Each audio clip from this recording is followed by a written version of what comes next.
Hello, my name is Dylan Nemers, and the book I read was Never Die Easy. It was an autobiography of Walter Payton written by Don Yeager, who was a sports journalist and had multiple books become the New York Times bestseller. Never Die Easy follows Walter Payton's life as a kid, into high school, college, and into the pros. There's a couple key concepts throughout the book that are really present. One of them is integrity.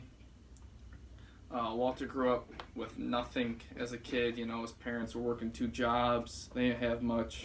So he was always taught to give the best effort and help out whenever he could. Another concept was respect. He always treated everyone with respect.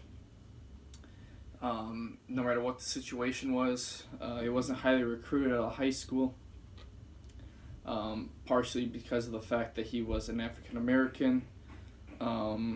That didn't stop him from keep working hard, and then at Jackson State, the college he went to, he was supposed to be the Heisman, but because he went to a small school, he didn't win it, but he didn't get cocky, he knew who he was, so he just kept working.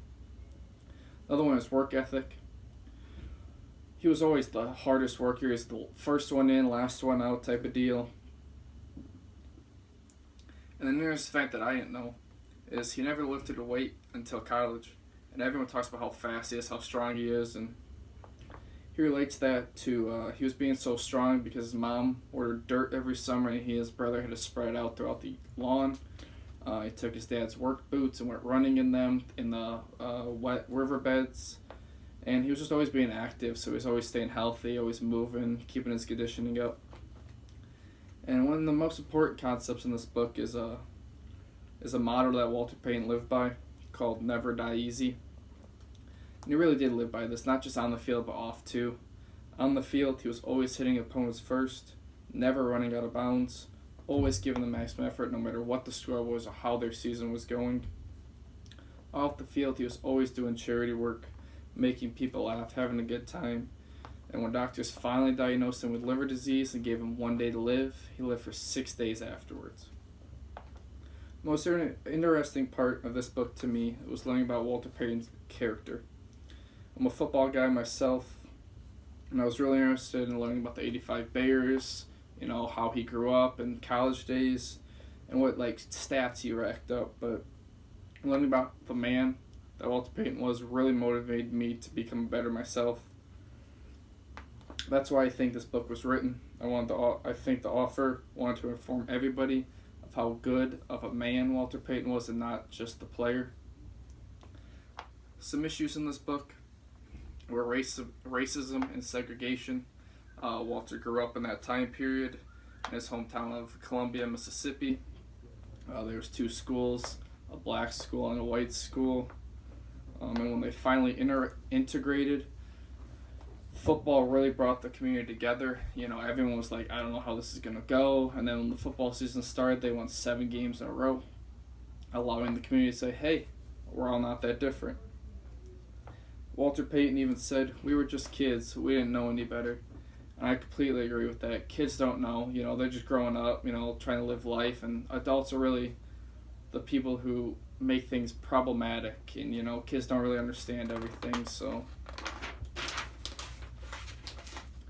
I were to give this book an Amazon review, I would give it 4.5 stars out of 5. That's what everyone else gave it, but I just think it was a really good book. It was interesting throughout the whole part, and had a good balance of talking about the game of football and his life outside the field.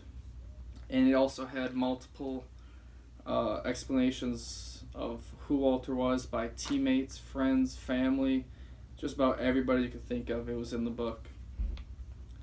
I think everyone who has heard of Walter Payton or knows the game of football should read this book. You really find out who the man Walter Payton was, and you will learn how he was not just a player, but he was just ultimately a great guy. And really, I think that was the author's intention for writing this book. He just wanted everyone to get to know Walter like he did.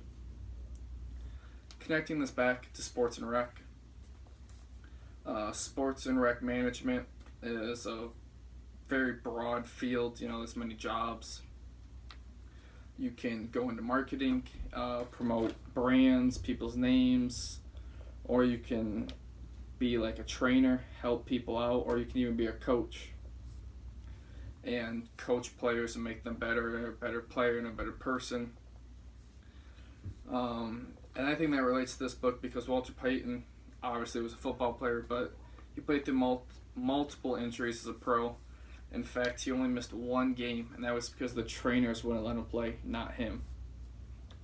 But the fact that Walter Payton was a very successful football player on and off the field, I think that really can relate to sports and rec because it allows people to promote him, not just his game, but the person who he truly is. And like charity work, it all kind of ties together. And also allows people to coach him, as coaching is a part of the sports and rec management field, and make him a better person too. And then athletic trainers can fix him up and make sure he's staying on the field. I just really think the game of football and all sports in general can really relate to the sports management field because of those reasons. Hope you enjoyed.